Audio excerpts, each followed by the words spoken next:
के अगवा जी कोशिश कन।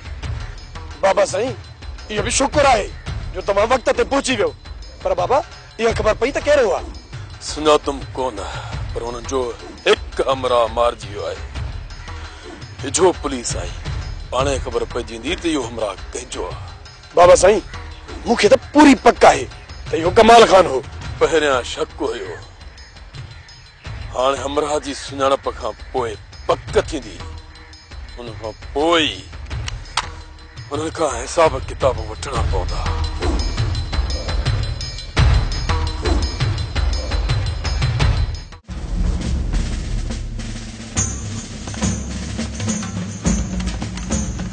सिकंदर खान ॾिस पंहिंजी अखियुनि सां ॾिस हानो जी वहशत जो नमूनो। ये मसालो कीअं खड़ो थियो?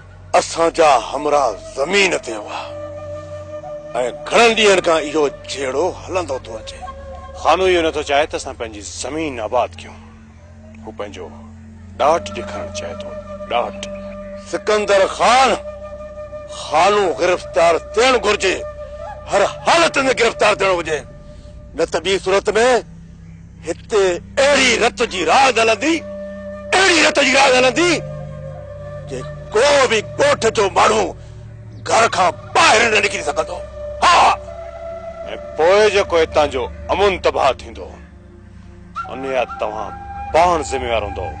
पाण तव्हां जल्दबाज़ी न कयो, मां खानू खे गिरफ्तार कयां थो। मूसा खान वारनि जा एतिरा हथ वधी विया आहिनि जो हू मुंहिंजे पुट खे अगवा करण जी कोशिश था कनि। बाबा साईं जल्द मां जल्द उन्हनि जो बिलो कयो, न त इहे असांजी गिची में पइजी वेंदा। रमू जेकॾहिं हुननि जा हथ मुंहिंजे पुट तरफ़ वधिया त हुननि जी बाह पगल खां उकेड़े फिटो करे छॾींदुसि। ऐं जेको मूसा खान जो माण्हू मारे आहे अञा बि तुंहिंजो इंतकाम पूरो नथो थिए। सूबेदार साहब चइबो त इहो फोरू मूसा खान वारनि जो। मूसा खान वारनि ॿुधायो त कमाल खान ऐं उन जा साथी ज़मीन घुमी रहिया हुआ त ओचितो तव्हां उन्हनि मथां हमिलो कयो। हाणे ख़बर पई त इहो सॼो कमु कमाल खान जो। कहिड़ो कमु? कमाल खान वारनि मुंहिंजे पुट खे अगवा करण जी कोशिश कई ऐं मूं हुनखे छॾाइण लाइ उन्हनि जे मथां फायरिंग कई, जंहिंजे नतीजे में उन्हनि जो हिकु फोरू मारिजी वियो। सूबेदार सिकंदर खान पंहिंजे बचाव लाइ सुठो किसो कढियो अथई। सिकंदर खान छा था सम्झो त मां पाण खे बचाइण लाइ ग़लति बयानी पियो कयां ऐं जेको मुंहिंजे कंधार खे धक लॻो आहे त छा हुनखे मारियो आहे? हा ही त मामूली ज़ख़्म आहे। माण्हू त पंहिंजे बचाव लाइ कॾहिं कॾहिं पंहिंजी ॼंग ऐं बाह में बि बंदूक हणी कढंदा आहिनि। मां हुननि बुज़दिलनि मथां न आहियां। ऐं हा हिकु ॻाल्हि ॿुधी छॾ सूबेदार सिकंदर खान त मूंखे पंहिंजो हिसाब बराबरि करणु खूब अचे थो। इन करे तव्हां मूसा खान जे बेगुनाह माण्हू खे मारे आया आहियो। हू बेगुनाह न हुयो हू बेगुनाह। तव्हां मुंहिंजे मथां यकीन कयो। कॾहिं तव्हांखे मुंहिंजे मथां यकीन नथो अचे न त नंढड़े खां पुछी ॾिसो। जीअं रमू ऐं नंढड़ो स्कूल खां वापसि मोटिया त बस खाना बस, इहे हथ जा किसा ठाहे तूं पंहिंजो पाण खे कानून खां बचाए नथो सघे। केरु सचो आहे ऐं केरु कूड़ो इहा उते ख़बर पवंदी। हिन वक़्तु तव्हां सिर्फ़ महिरबानी करे अॻियां थी हलो, मूंखे वधीक मजबूर न कयो। रमू जल्दी अकबर खे फोन करे घुराए वठ। ऐं हा जेसिताईं मां ॿाहिरि नथो अचां नंढड़े खे स्कूल न छॾ। होशियारी सां हिते वेही रहे। मूसा खान वारा वरी गलती ज़रूर कंदा। छा सम्झी?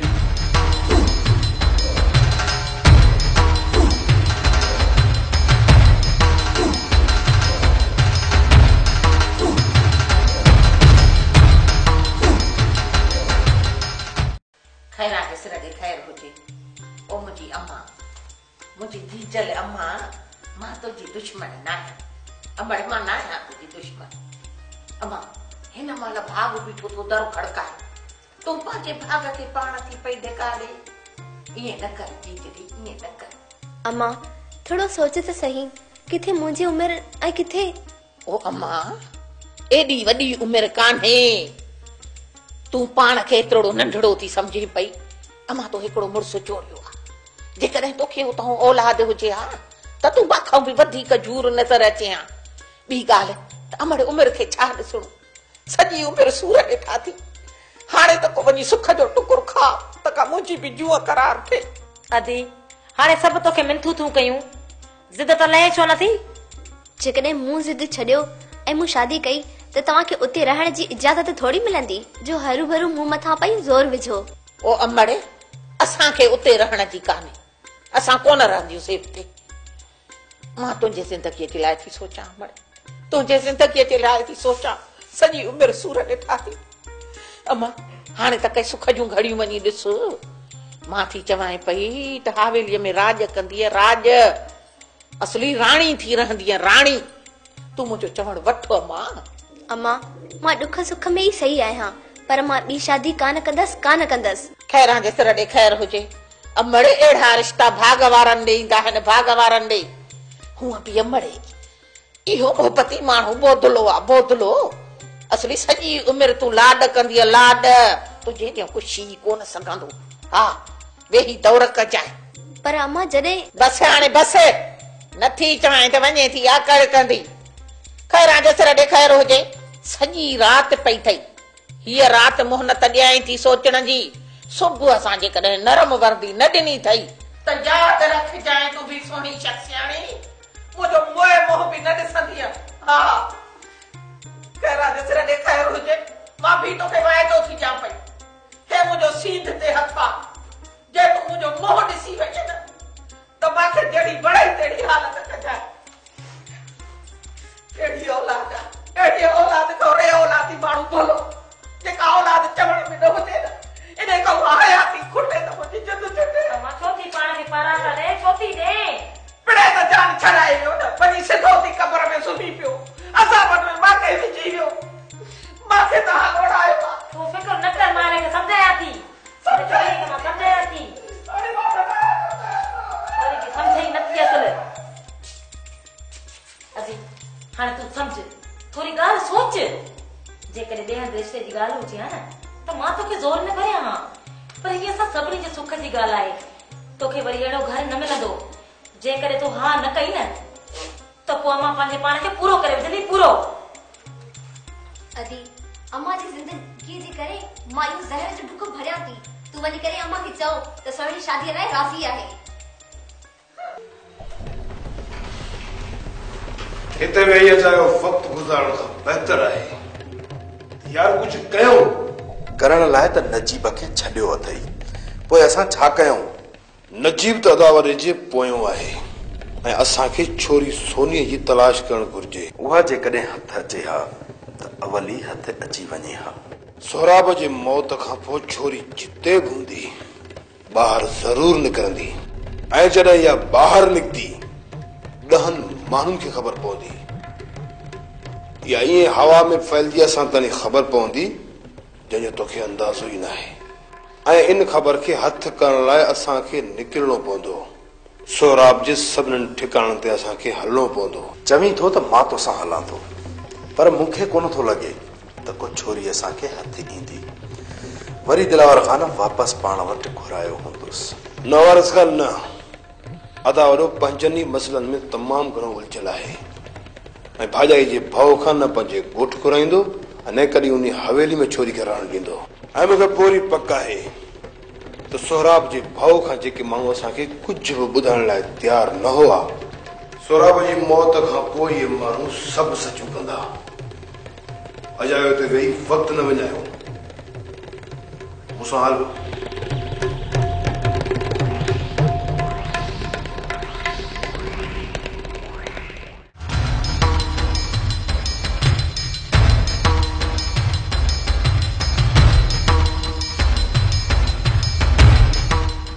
हारमू कीअं यादि कई? बाबा ज़मींदार खे पुलिस ॿधी वई आहे। छा? वॾो कमु थी चुको आहे। तव्हां हाणे जल्द मां जल्द हिते पहुचण जी कयो। छा थियो आहे?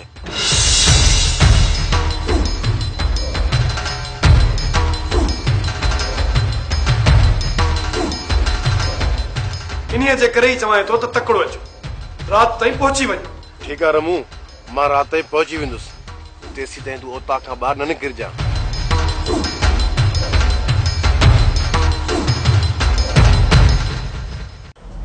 डीएसपी साहब, इहा मूसा खान जी चाल आहे। खान, असल मसलो छा आहे, मां इहो जल्द अंदाज़ो लगाए वठंदुसि।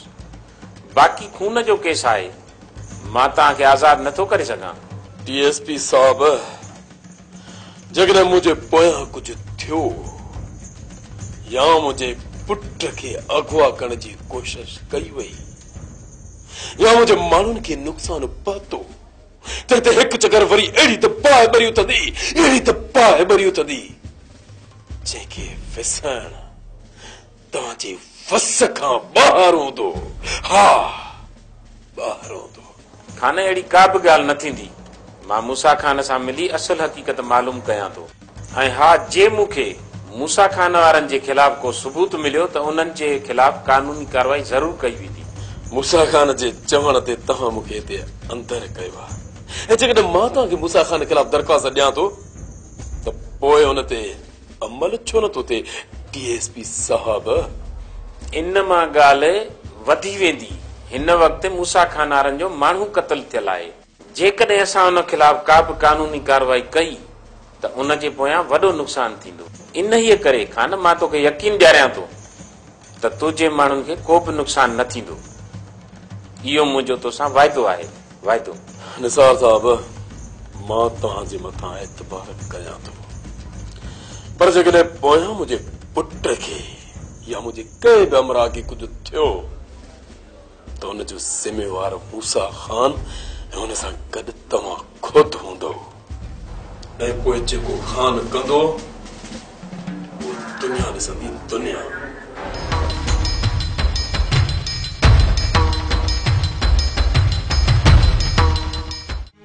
हाणे जेकॾहिं हिते ई वेठी रहियसि त को न को अची वरी गंद मथां काती रखंदो। उन खां पहिरियां जो सोराब खे ख़तमु करण वारा अची हिन दर ते पहुचनि। मूंखे हितां निकिरणु घुरिजे, पर वञा त वञा काॾे? हितां निकिरी कंहिं अहिड़े शहर जो रुख कयां जिते हितां मां को बि न पहुची सघे। हा, मूंखे इहो क़दम खणणो पवंदो, न त हिते त मुफ़्त में मारिजी वेंदसि। हा, मुफ़्त में मारिजी वेंदसि।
जेकॾहिं तोखे मरण जो एतिरो ई शौक़ु आहे न त वञी के ॿिए जॻह जी हेठां मर।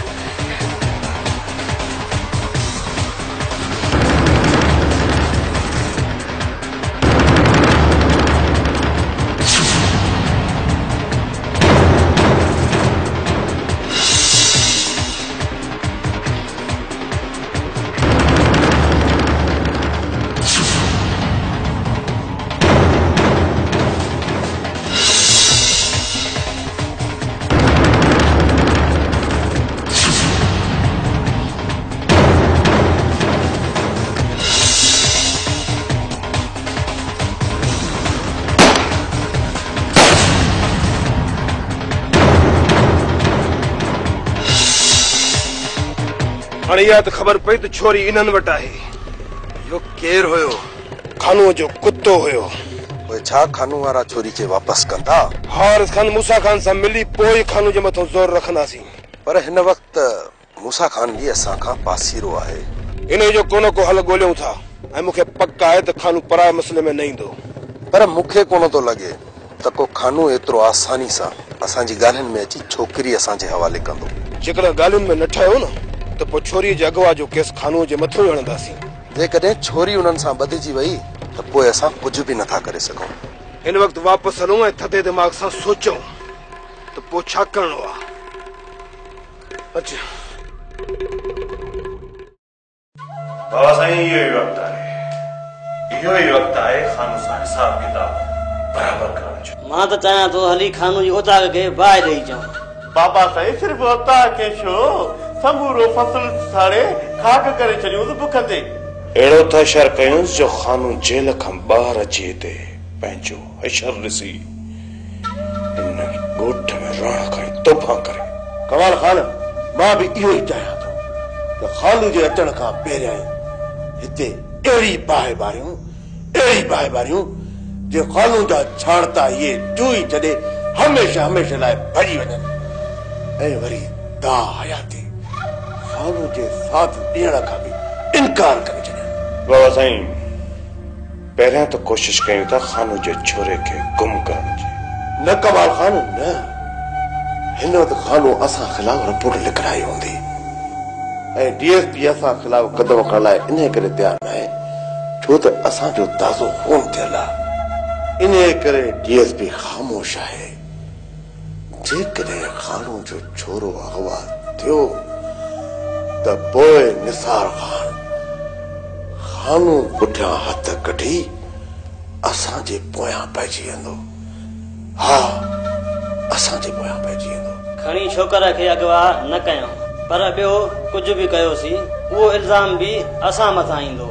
बाहि जे केस मां बची पवंदासीं, हूअं बि इन केस मां असां पंहिंजा पलव बचाए सघूं था। हा, इहो कीअं बाबा साईं? तव्हां वञो खानू जी ओताक ऐं हुनजो फसल साड़े अचो। तव्हां जीअं हितां वेंदो त मां DSP खे फोन करे चई छॾींदुसि त जंहिं माण्हूअ खे खानू मारियो हो त उन जा माण्हू पंहिंजी बिरादरी सां गॾु खानू जो फसल साड़ण लाइ निकिता आहिनि। इन सां असांजा पलव बि बची पवंदा। जॾहिं धण मुड़सुनि जो हूंदो त मजमूओ सभु ऐं मजमूए जी का बि शक्ल न हूंदी, यानी त केस कंहिं मथां बि न बीहंदो। हा कमाल खान, मजमूए जी का बि शक्ल न हूंदी। इन करे करे ॾिठूं था त हाणे ई निकिरी वञे ऐं ॻोठ जे माण्हू खे ॿुधाए ॾे त सुबुह जो सिज उभरण सां ई हिते पहुची वञे। हा बाबा साईं, मां हींअर ई सॼे ॻोठ खे ॿुधाए थो अचां त सुबुह जो खानू जे फसल खे साड़णो आहे।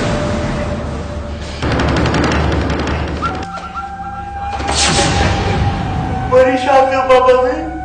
निभागा, ॻोठ वारनि खे वञी ॿुधाए अच त मूसा खान जी वागार वाणी आहे। सुबुह जो पंहिंजो कुहाड़ियूं कोडूं खणी हिते पहुची वञनि। हिते पहुचण खां पोइ मां उन्हनि खे ॿुधाईंदुसि त कीअं खानू जी तबाही करणी आहे। पोइ ख़बर पवंदी खानू खे त मूसा खान जो वेर काई